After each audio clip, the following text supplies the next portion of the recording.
দেশে হিন্দুদের অস্তিত্ব রক্ষার যে লড়াই চলছে তার প্রধান মুখ চিন্ময় কৃষ্ণ প্রভু, তাকে মৌলবাদী ডক্টর ইউনূসের সরকার একটু আগে গ্রেপ্তার করেছে। আমরা নিঃশর্ত মুক্তি দাবি করছি। মুক্তি না দিলে বাংলাদেশ ডেপুটি হাই কমিশনেও বিক্ষোভ হবে। ওনাকে নিঃস্বার্থভাবে মুক্তি করে দিতেই হবে, একটাই দাবি, চিন্ময় প্রভুর মুক্তি চাই। উনি কোনো অপরাধ করেন, ওনাকে আমি যতটুকু চিনি উনি হচ্ছে আমাদের জন্য গুরু, আমাদের মা বোনদের জন্য উনি হচ্ছে একজন প্রভু।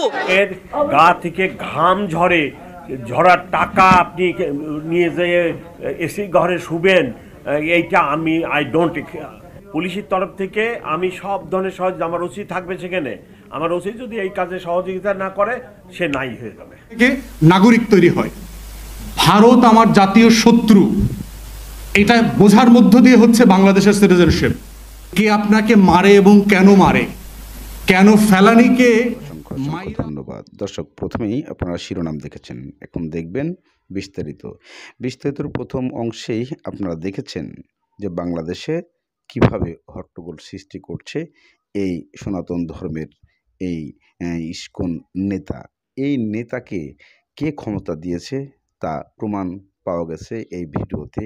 বর্তমানে ইন্ডিয়ার থেকে বিশালভাবে তাকে সহযোগিতা করা হচ্ছে, যা শেখ হাসিনা সেখান থেকে কাজ করাচ্ছেন, এমন কিছু মন্তব্য তুলে ধরেছে। এবং ভিডিওতে দেখা যায় যে ইন্ডিয়ার থেকে বর্তমানে হুমকি দেওয়া হয়েছে, তাকে মুক্তি না দিলে ডক্টর ইউনূসকে যে কোনোভাবে হেনস্থার শিকার হতে হবে। এদিকে হিন্দু এই সনাতন ধর্মের নেতাকে আমরা আটক করা নিয়ে বাংলাদেশের যে গুঞ্জন সৃষ্টি হয়েছে এবং তাকে আদালতে তোলা হয়েছে, নিঃশর্তে তার মুক্তি দাবি করেছেন ভারত থেকে। এবং বাংলাদেশেও সেই সনাতন ধর্মের যারা আছেন তারা আন্দোলনে মাঠে নেমেছেন নিঃশর্ত মুক্তির জন্য।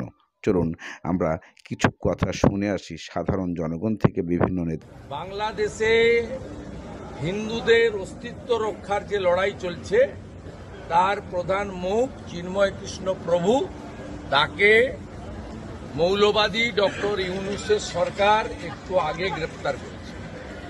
আমরা নিঃশর্ত মুক্তি দাবি করছি। মুক্তি না দিলে বাংলাদেশ ডেপুটি হাই কমিশনেও বিক্ষোভ হবে এবং বাংলাদেশ বর্ডারে সনাতনীরা ধ্বজ নিয়ে অবরোধ করবে, যাতে বাংলাদেশে ভারত থেকে পশ্চিমবঙ্গ দিয়ে আমরা কোনো পরিষেবা নিতে দেব না। অবিলম্বে ইউনূসকে বলবো রাত্রে ইমিডিয়েটলি মুক্তি দিতে। চিন্ময় দাস তো উনি ব্যক্তিগতভাবে অপরাধের কারণে ধরছে, এখানে সনাতনীদের উপরে যেটা আপনি বললেন, প্রশ্নটা একটু আপনি কারেক্ট করে নেন। চিন্ময় দাস ব্যক্তিগতভাবে বাংলাদেশের বিরুদ্ধে ষড়যন্ত্র করতেছিল, সেই কারণে তাকে আক্রমণ করা হয়।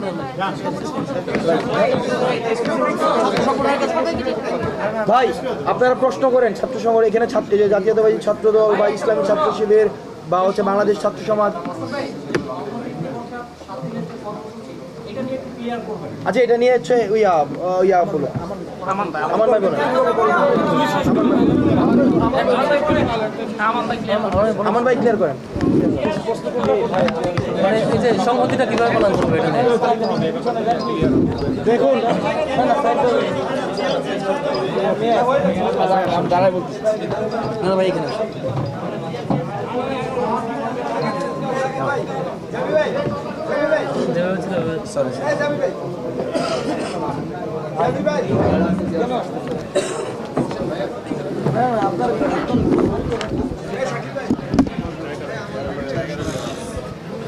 দেখুন, 5ই আগস্টের যে খুনি হাসিনা, ইতিহাসের নিকৃষ্টতম স্বৈরশাসক খুনি হাসিনা যে পালিয়ে গিয়েছে, সেখানে বাংলাদেশে গণতন্ত্রকামী সকল ছাত্র সংগঠন বৈষম্যবিরোধী ছাত্র আন্দোলনের ব্যানারে যে আন্দোলন করেছিল, সেই ছাত্র সংগঠনগুলি মনে করতেছে যে এই মুহূর্তে হাসিনা পালিয়ে যাওয়ার পরে তার দোসর এবং চালাচুবান্ডাদের মাধ্যমে বাংলাদেশে যে আরেকটি অস্থিতিশীল পরিস্থিতি তৈরি করার গভীর ষড়যন্ত্র চলতেছে, সেই মুহূর্তে এই ছাত্র সংগঠনগুলি মনে করছে যে না, এই মুহূর্তে আমাদেরকে আবারও বসা দরকার। এবং সেই প্রক্রিয়ার ধারাবাহিকতা আজকে আমরা এখানে বসেছি। বৈষম্যবিরোধী ছাত্র আন্দোলনের সমন্বয়ক সহ কেন্দ্রীয় নেতৃবৃন্দ এবং 19টি ছাত্র সংগঠন এখানে আছে। আমরা সবাই একই আলোচনা করে সিদ্ধান্ত উপনীত হয়েছি যে আগামী এক সপ্তাহ আমরা জাতীয় ছাত্র সংহতি, যেটা বাংলাদেশের স্বার্থে, বাংলাদেশের গণমানুষের নিরাপত্তার স্বার্থে এই ছাত্র সংহতির আয়োজন করা হয়েছে, জাতীয় ছাত্র সংহতি সপ্তাহ। তো আমাদের যেটা হাসান আব্দুল্লাহ বললেন, যারা এই যে গত 2-3 দিনে যে ঘটনাগুলো ঘটেছে, এই প্রজন্মই কিন্তু খুনি হাসিনার ভয়াবহ ফ্যাসিজমের বিরুদ্ধে বুক লড়াই করেছে, বুক চিতিয়ে। তাদেরকে যদি কেউ প্রেসক্রিপশন দিয়ে ভুল পথে পরিচালিত করে, সেটা জাতির জন্য দুর্ভাগ্যের। এবং আমরা আশা রাখি যে তাদেরকে কেউ ভুল প্রেসক্রিপশন দিয়ে ভুল পথে পরিচালিত করতে পারবে না বাংলাদেশ রাষ্ট্রের কোনো ক্ষতি করার জন্য। সেই বিষয়টিকে সতর্কতা হিসাবে এবং তাদের ভিতরে যাতে এই চেতনা কেউ জাগ্রত করতে না পারে, সেই বিষয়টি আমরা প্রচারের অংশ হিসাবে এই সপ্তাহের আয়োজন করা হয়েছে। এবং এখানে প্রত্যেকটি ছাত্র সংগঠন তার স্ব ব্যানারে শিক্ষা প্রতিষ্ঠানগুলিতে যাবে এবং এই সপ্তাহটি আমরা পালন করব। আমরা বিশ্বাস করি যে আমাদের ভিতরে যে একটি জাতীয় ঐক্য তৈরি হয়েছিল এবং এই খুনিদের বিচার না হওয়া পর্যন্ত এবং বাংলাদেশের স্বার্থে এই ঐক্য আজীবন অটুট থাকবে। হয় ভারত আমার জাতীয় শত্রু, এটা বোঝার মধ্য দিয়ে হচ্ছে বাংলাদেশের সিটিজেনশিপ। কে আপনাকে মারে এবং কেন মারে, কেন ফেলানিকে মাইরা আবার লাশ ঝুলায় রাখতে হয়। কোনো প্রকার এই বাংলাদেশকে উল্টাপাল্টা কথা কেউ বললে তাকে কোনো প্রকার ছাড় দেওয়া হবে না। এতে আমরা আবারও নতুন করে মাঠে নামবো এই প্রতিশ্রুতির জন্য মিটিং মিছিল চালু করেছি। আমরা আগামী 1 সপ্তাহের জন্য আবারও মাঠে নামবো সেই হুঁশিয়ারি জানিয়েছেন বর্তমানে হাসনাত আব্দুল্লাহ। এদিকে ব্যারিস্টার ফুয়াদ জানিয়েছেন, ভারত আমাদের চিরশত্রু, ভারতের সঙ্গে মিত্র হতে পারে না, ভারতের সাথে কেন আমাদের সম্পর্ক হবে, এমন কিছু তথ্য তুলে ধরেছেন। এদিকে পুলিশের ডিআইজি বলেছেন যে দুর্নীতি এবং মানুষের লুটপাট কিভাবে হয়, কিভাবে ঠেকাতে হয় আমি দেখিয়ে দেব। যদি আমার ওসি সাহেব উনি এইখানে কোনো উল্টাপাল্টা করে উনি নাই হয়ে যাবে, এমন হুঙ্কার দিয়েছেন। সবই ডক্টর ইউনূসের পক্ষে থেকে যে কোনো মূল্যে বাংলাদেশকে রক্ষা করে ডক্টর ইউনূসকে বাঁচিয়ে রাখতে হবে এই বাংলাদেশকে, এমন প্রতিশ্রুতি সবাই আসেন। ওনাকে নিঃস্বার্থভাবে মুক্তি করে দিতেই হবে, একটাই দাবি, চিন্ময় প্রভুর মুক্তি চাই। উনি কোনো অপরাধ করেন, ওনাকে আমি যতটুকু চিনি উনি হচ্ছে আমাদের জন্য গুরু, আমাদের মা বোনদের জন্য উনি হচ্ছে একজন প্রভু।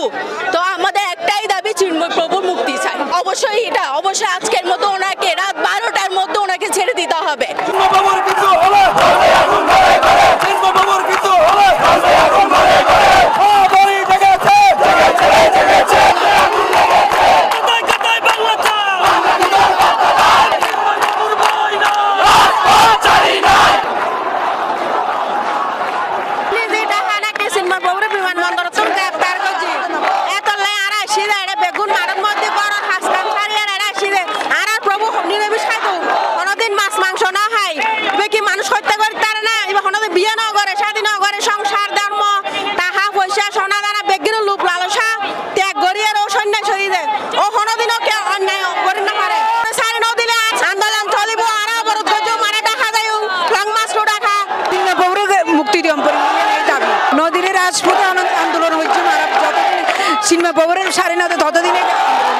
চিন্ময় কৃষ্ণ দাস প্রভুকে নিয়ে গিয়ে আমাদের সনাতনী সমাজকে দুর্বল করে দেওয়ার জন্য এক কুচক্রী মহল লেগে পড়েছে।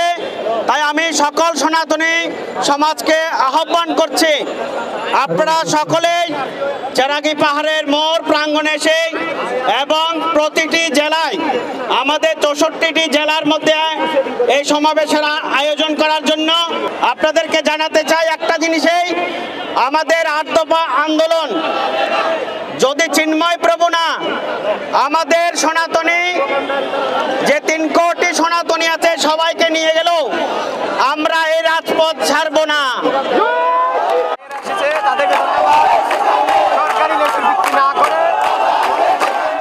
আন্দোলন হতে মাসি যারা প্রভুরে নিয়ে এখন খালি এখানে বক্তব্য শোনা, আরে শুনেন না, খালি বিষয় করলে তো হবে না। চলতেছে তো 50 বছর একইভাবে চাঁদাবাজি, বন্ধ তো করতে পারে না কেউ।